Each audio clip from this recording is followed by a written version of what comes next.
అనుదిన వాక్య పఠనము ఆదికాండము 38వ అధ్యాయము. ఆ కాలమందు యూదా తన సహోదరులను విడిచి హీరా అను ఒక అదుల్లామీయుని యొద్ద ఉండుటకు వెళ్ళెను. అక్కడ షూయా అను ఒక కనానీయుని కుమార్తెను యూదా చూచి ఆమెను తీసుకొని ఆమెతో పోయెను. ఆమె గర్భవతి అయి కుమారుని కనగా అతడు వానికి ఏరు అను పేరు పెట్టెను. ఆమె మరలా గర్భవతి అయి కుమారుని కని వానికి ఓనాను అను పేరు పెట్టెను. ఆమె మరలా గర్భవతి అయి కుమారుని కని వానికి షేలా అను పేరు పెట్టెను. ఆమె వీని కనినప్పుడు అతడు కజీబులో ఉండెను.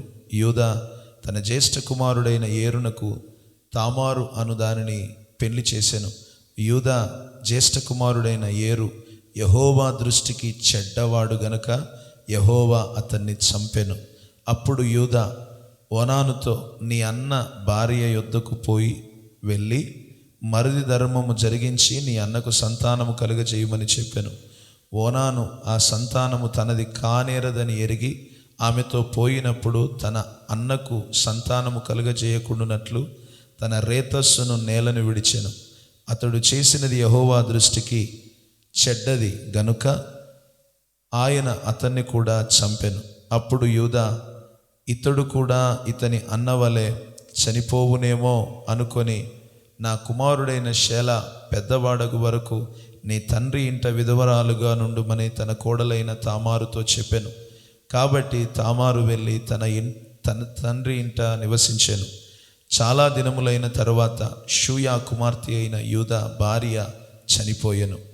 తరువాత యూదా దుఃఖ నివారణ పొంది అదుల్లామీయుడైన హీరా అను తన స్నేహితునితో తిమ్నాతునకు తన గొర్రెల బొచ్చు కత్తిరించు వారి యొద్దకు వెళ్ళెను.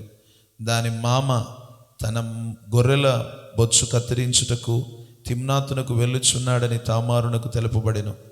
అప్పుడు షేలా పెద్దవాడైనప్పటికీ తాను అతనికి ఇయ్యబడకుండుట చూచి తన వైధవ్య వస్త్రములను తీసివేసి ముసుగు వేసుకొని శరీరమంతయు కప్పుకొని తిమ్నాతునకు పోవు మార్గములో అనాయిము ద్వారమున కూర్చుండగా యూదా ఆమెను చూచి ఆమె తన ముఖము కప్పుకొనినందున వేశ్య అనుకొని ఆ మార్గమున ఆమె దగ్గరకు పోయి, ఆమె తన కోడలని తెలియక నీతో పోయేదను రమ్మని చెప్పెను.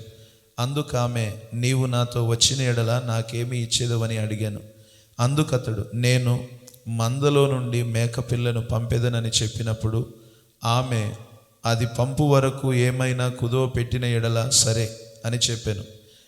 అతడు, నేను నీ యొద్ద ఏమి కుదువ పెట్టవలనని అడిగినప్పుడు ఆమె, నీ ముద్రయు దాని దారమును నీ చేతి కర్రయునని చెప్పెను. అతడు వాటిని ఆమెకిచ్చి ఆమెతో పోయెను. ఆమె అతని వలన గర్భవతి ఆయెను.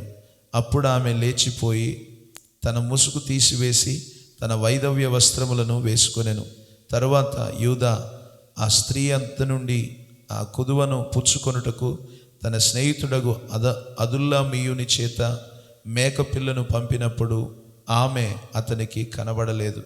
కాబట్టి అతడు మార్గమందు ఎనాయిము నొద్ద నుండిన ఆ వేశ్య ఎక్కడునున్నదని ఆ చోటి మనుష్యులను అడగగా వారు, ఇక్కడ వేశ్య యవతియు లేదని చెప్పిరి. కాబట్టి అతడు యూదా యొద్దకు తిరిగి వెళ్ళి, ఆమె నాకు కనబడలేదు, మరియు ఆ చోటి మనుష్యులు ఇక్కడికి వేశ్య యవతియు రాలేదని చెప్పిరని అనినప్పుడు, యూదా మనలను అపహాస్యం చేసేదేమో, ఆమె వాటిని ఉంచుకొననిమ్ము. ఇదిగో నేను ఈ మేక పిల్లను పంపితిని, ఆమె నీకు కనబడలేదు అనెను. రమారమి 3 నెలలైన తర్వాత నీ కోడలగు తామారు జారత్వము చేసెను. అంతేకాక ఆమె జారత్వం వలన గర్భవతి అయినదని యూదాకు తెలుపబడెను. అప్పుడు యూదా, ఆమెను బయటికి తీసుకొని రండి, ఆమెను కాల్చివేయవలనని చెప్పెను. ఆమెను బయటికి తీసుకుని వచ్చినప్పుడు ఆమె తన మామ యొద్దకు ఆ వస్తువులను పంపి, ఇవి ఎవరివో, ఆ మనుష్యుని వలన నేను గర్భవతినైతినని, ఈ ముద్ర, ఈ దారము, ఈ కర్ర ఎవరివో దయచేసి గుర్తుపట్టుమని చెప్పించెను. యూదా వాటిని గుర్తుపట్టి, నేను నా కుమారుడైన షేలాను ఆమెకు ఇయ్యలేదు గనుక ఆమె నాకంటే నీతిమంతురాలని చెప్పి మరి ఎప్పుడునూ ఆమెను కూడలేదు. ఆమె ప్రసవ కాలమందు కవలలు ఆమె గర్భమందుండిరి.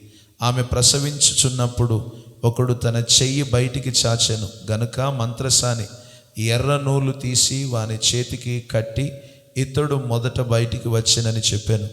అతడు తన చెయ్యి వెనుకకు తీసినప్పుడు అతని సహోదరుడు బయటికి వచ్చెను. అప్పుడు ఆమె, నీవేళ భేదించుకుని వచ్చితివనెను. అందుచేత అతనికి పెరెసు అని పేరు పెట్టెను. తరువాత తన చేతిని తొగరుగల అతని సహోదరుడు బయటికి వచ్చెను. అతనికి జరహు అను పేరు పెట్టబడెను. దేవుడి వాక్యమును మన వినికిడిలో దీవించునుగాక. ఆమెన్. దయచేసి ఈ వీడియోను లైక్ చేయండి, షేర్ చేయండి, సబ్స్క్రైబ్ చేసుకోండి. Thank you.